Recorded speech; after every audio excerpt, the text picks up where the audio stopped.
In a sensational revelation, a Pakistani Islamist based in Canada has admitted that the United Nations High Commissioner for Human Rights, Zeid Ra'ad Al Hussein, was in constant touch with him while preparing the human rights report on Kashmir, and which has been rejected by India. Based in Toronto, Zafar Bangash is an Islamic movement journalist and an imam at the Islamic Society of York Region's Mosque. While speaking at a conference in Mississauga, he revealed how he and High Commissioner for Human Rights were in constant touch. I can say to you, and I say it with all humility, but with great pride, that we, the Friends of Kashmir, also have a role in the production of this report.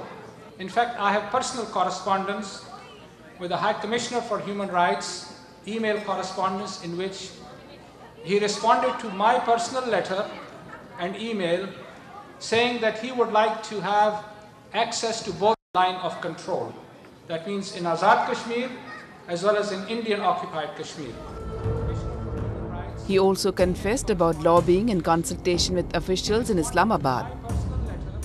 I responded to him after speaking to the Foreign Office spokesman in Pakistan, Mr. Nafis Zakria, whom I'm sure many of you know, used to be the Consul General here in Toronto.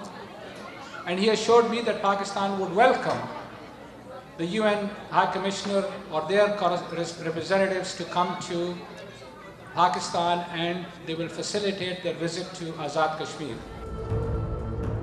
President of Pakistan-occupied Kashmir, Sardar Masood Khan, who was also present at the event, asserted on how India should not engage in nuclear war with Pakistan.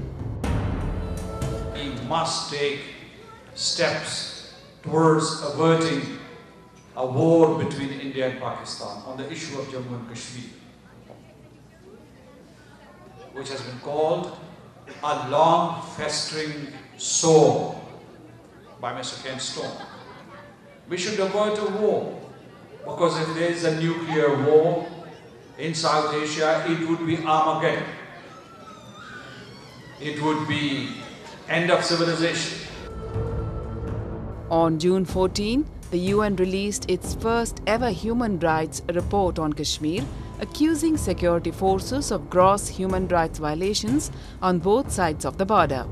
The report demanded Pakistan to stop using its anti-terror legislation to crack down on activists.